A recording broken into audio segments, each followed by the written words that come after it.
الحمد لله رب العالمين والعاقبة للمتقين ولا عدوان إلا على الظالمين وأشهد أن لا إله إلا الله وحده لا شريك له وأشهد أن محمدا عبده ورسوله أدى الأمانة وبلغ الرسالة ونصح الأمة وكشف الغمة وجاهد في الله حق جهاده حتى أتاه اليقين اللهم صل وسلم وبارك على سيدنا محمد في الأولين وفي الآخرين وفي الملأ الأعلى إلى يوم الدين. Mes chers frères croyants, mes chères sœurs croyantes, l'imam al-Bukhari rapporte dans son authentique un hadith rapporté par Abi Huraira, le compagnon Abi Huraira, un transmetteur sûr du hadith du prophète sallallahu alayhi wa sallam, dans lequel il nous dit que le messager Mohammed alayhi wa sallam a dit: celui qui jeûne le mois de Ramadan, poussé par sa foi et dans l'unique espoir de la récompense de Dieu, Allah lui absout la totalité de ses péchés. Tout ce qu'il a commis comme péché auparavant, Allah lui pardonne. Je reprends le hadith une deuxième fois. Le messager Mohammed sallallahu alayhi wa sallam a dit: celui qui jeûne le mois de Ramadan, poussé par sa foi et dans l'unique espoir de la récompense de Dieu, d'Allah tabaraka wa ta'ala, Allah lui absout tout ce qu'il a pu commettre comme péché précédemment, auparavant. Hadith authentique. Mes frères et mes sœurs, j'aimerais qu'on s'arrête sur l'explication de ce hadith, étant donné qu'il y a des éléments importants qu'il faut absolument avoir présents à l'esprit pour que nous puissions authentifier et corriger nos adorations et nos pratiques cultuelles. Le messager Mohammed alayhi salam, au début de ce hadith, il a employé une particule grammaticale qui signifie l'ensemble de ceux qui jeûnent. Man sama, tous ceux qui jeûnent. Tous ceux qui jeûnent. Et là, bien évidemment, on a tendance à comprendre, linguistiquement parlant, que toute personne qui jeûne, peu importe qu'elle soit croyante, pas croyante, qu'elle soit musulmane, pas musulmane, vous voyez, qu'il soit associateur d'une autre confession, eh bien, cette expression-là, dans le début du hadith, n'exclut absolument personne. Man sama Ramadan, celui, toute personne qui jeûne le mois du Ramadan.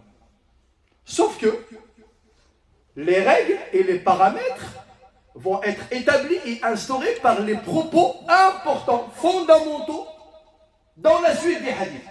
Le prophète dit: celui, toute personne qui jeûne le mois du Ramadan, poussé par sa foi. Ton action là du jeûne du mois du Ramadan, il faut qu'elle soit fondée sur les imans. Donc ça veut dire que le prophète alayhi salam, il vient d'établir l'exclusivité de l'acceptation du jeûne et de sa validité et de la récompense qui lui sera attribuée comme étant l'absolution de ses péchés uniquement lorsqu'il s'agit du croyant. Uniquement quand il s'agit du musulman qui croit en Allah tabaraka wa ta'ala et qui croit en toutes choses qu'Allah tabaraka wa ta'ala a exigé qu'on y croit. Donc c'est poussé par sa foi. Donc tu ne peux pas jeûner le mois du Ramadan alors que tu n'es pas en préalable quelqu'un qui porte la foi, qui porte l'iman. Tu dois être un homme de foi, tu dois être croyant. C'est ta foi qui te pousse à jeûner. Et donc non pas seulement tu crois en Allah tabaraka wa ta'ala et à tous les piliers, l'ensemble des piliers de la foi, tu dois nécessairement croire qu'il s'agit d'un ordre divin.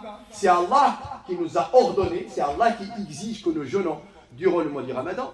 Et en fait, quand tu l'appliques, cet accomplissement doit être une exécution d'un ordre d'Allah tabaraka wa ta'ala. Doit être selon toi une obéissance. J'obéis à Dieu. Et non pas je jeûne parce que je fais un régime. Et non pas je jeûne parce que ma santé l'exige. Et non pas je jeûne parce que l'ambiance dans la société, dans mon environnement, l'exige. Je ne suis poussé par rien d'autre, si ce n'est que ma foi en Allah. Ma foi en la parole d'Allah. Ma foi au fait que ce soit un ordre divin, un ordre de Dieu. Et donc je me soumets à Dieu et j'applique l'ordre d'Allah. D'une part. Un autre paramètre que rajoute le prophète dans ce même hadith, qui est très court. Toute personne qui jeûne le mois du Ramadan, poussée par sa foi, est dans l'unique espoir de la récompense d'Allah.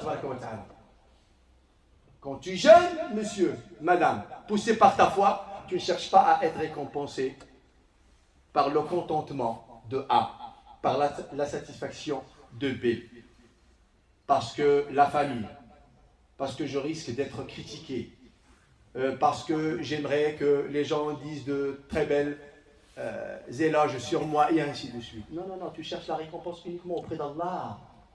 Tu jeûnes parce que tu veux plaire à Dieu. Tu jeûnes parce que tu veux satisfaire Allah. Tu jeûnes parce que tu cherches uniquement une récompense de la part de ton divin, ton créateur, ton Seigneur, subhanahu wa ta'ala. Et ces deux critères sont fondamentaux dans l'accomplissement du jeûne du mois du Ramadan. Donc c'est rectifier ton attention. Ta niya, c'est être poussé par la foi pour pouvoir accomplir le jeûne. Et la finalité, ton objectif à atteindre, tu veux plaire à Allah tabaraka wa ta'ala et être récompensé par Allah tabaraka wa ta'ala, par évidemment l'absolution de la totalité des péchés que tu as commis précédemment. Mais ça c'est très important. On doit revoir nos cœurs. On doit se préparer. Et là je saisis l'occasion, mes frères et mes sœurs, de vous rappeler que dans quelques jours, cette saison magnifique, cette saison, ce mois très spirituel, le mois de l'éducation, le mois de l'élévation de nos âmes, le mois dans lequel nous allons rétablir de vrais rapports avec Allah, subhanahu wa ta'ala, avec les adorations, avec les inclinaisons, les prosternations, avec le jeûne, avec le qiyam. Donc c'est vraiment une occasion importante, de très grande importance, dans laquelle nous allons nous investir totalement et entièrement pour la proximité avec Allah. Parce qu'on cherche la proximité, le rapport avec Dieu, avec Rabbi subhanahu wa ta'ala. Et c'est là que j'ai envie d'attirer votre attention, parce que malheureusement, beaucoup parmi nous ont une mauvaise interprétation du mois du Ramadan, une mauvaise connotation, une mauvaise tradition, de mauvaises coutumes. Pour certains, le mois du Ramadan, c'est le mois des veillées la nuit dans les quartiers, sur les bâtiments, les soirées chicha, les soirées cartes, les soirées loto, jeux de hasard. On s'amuse. Pour certains, le mois du Ramadan, dans la journée, c'est une longue période d'hibernation. C'est un mois pour dormir. Il y en a même qui prennent des congés pendant le mois du Ramadan, comme ça ils dorment toute la journée. Et après le fautour, c'est les copains et les amis. Pour certains qui ne sortent pas, ce sont les feuilletons, les séries, les films.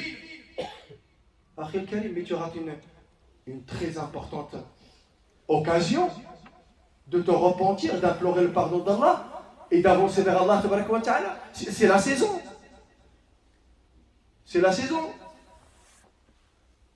Et quand tu l'entames, tu dois t'investir entièrement.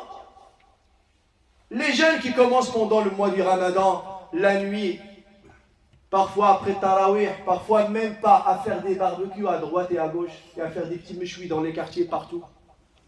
Les jeunes, Allah yabarak fikum. Le mois du Ramadan, c'est une saison pour les musulmans. Nous, les musulmans, on doit jeûner le mois du Ramadan, on fait Tarawih le soir, et on fait des veillées la nuit pour adorer notre Seigneur, parce qu'on cherche à nous rapprocher de lui. Mais il y en a d'autres qui ne sont pas dans notre confession, on n'a pas à les déranger. C'est le mois du Ramadan pour nous, pas pour les autres. Eux, ça va être un mois d'avril. Pour nous, ça va être le mois du Ramadan et coïncide cette année avec le mois d'avril. Le mois d'avril, chez les non-musulmans, il n'y a rien. Il n'y a aucune activité. Vous voyez? Les pratiques religieuses ne dérangent pas du tout. Ne dérangent pas du tout. Et en aucun cas, une adoration religieuse dérange, que ce soit le jeûne au tarawih, ou le fait d'offrir, d'être généreux, et le fait de lire le Coran al-Karim, de faire beaucoup de dhikr, ça ne dérange absolument personne. Mais le fait que tu passes des veillées la nuit dans les quartiers, là tu es nuisible, là tu es néfaste. Et là franchement tu n'exprimes absolument rien de ce que tu as profité comme spiritualité, comme jeûne, comme lecture de Coran al-Karim pendant le mois du Ramadan. Bien au contraire. Tu viens juste de prouver aux non-musulmans que même en jeûnant, même en faisant tarawih, même en lisant le Coran al-Karim, même en faisant du dhikr, tu restes mauvais, tu restes nuisible. Donc ça veut dire que toi-même déjà, personnellement, t'en profites pas. Comment peux-tu prétendre en faire profiter les autres? Allah yahfadna wa iyyakum. Allah yastamna wa iyyakum. عباد الله إن الله وملائكته يصلون على النبي يا أيها الذين آمنوا صلوا عليه وسلموا تسليما صلى الله عليه وعلى آله وصحبه وسلم تسليما كثيرا وارض اللهم عن الخلفاء الأربعة وعن الست الباقين من العشرة اللهم انفعنا بمحبتهم واحشرنا يا مولانا في زمرتهم اللهم اغفر للمؤمنين والمؤمنات المسلمين والمسلمات الأحياء منهم والأموات ربنا اغفر لنا ذنوبنا ويسر لنا أمورنا واختم بالباقيات الصالحات أعمالنا ربنا عجز الطبيب فداونا وفسد الزمان فنجنا وضعفت حيلتنا فقونا اللهم أرنا الحق حقا وارزقنا اتباعه وأرنا الباطل باطلا وارزقنا اجتنابه اللهم وفقنا لما تحب وترضاه وترضى بعنا يا ذا الجلال والإكرام اللهم حبب إلينا الإيمان وزينه في قلوبنا وكره إلينا الكفر والفسوق والعصيان واجعلنا اللهم من الراشدين اللهم آت نفوسنا تقواها وزكها أنت خير من زكاها أنت وليها ومولاها برحمتك يا أرحم الراحمين يا رب العالمين اللهم اصلحنا واصلح شبابنا وشباب المسلمين أجمعين اللهم ردنا وإياهم إلى دينك ردا جميلا واجعلنا وإياهم لأوامرك ممتثلين ولسنة نبيك من التابعين اللهم احفظ واصلح نساءنا وبناتنا وزوجاتنا ووفقهن يا ربنا للحياء والحشمة والحجاب واحفظهن من كيد الكائدين ومن مكر الماكرين أنت خير الماكرين اللهم احفظ واصلح شيوخنا وشيوخ المسلمين أجمعين إنك على كل شيء قدير اللهم اشف مرضانا ومرضى المسلمين أجمعين اللهم اشف مرضانا ومرضى المسلمين أجمعين اللهم اشف مرضانا ومرضى المسلمين أجمعين برحمتك يا أرحم الراحمين يا رب العالمين وصل اللهم وسلم وبارك على سيدنا محمد وعلى آله وأصحابه وأزواجه وعلى من تبعهم بإحسان إلى يوم الدين سبحان ربك رب العزة عما يصفون وسلام على المرسلين والحمد لله رب العالمين وقوموا إلى صلاتكم يرحمكم الله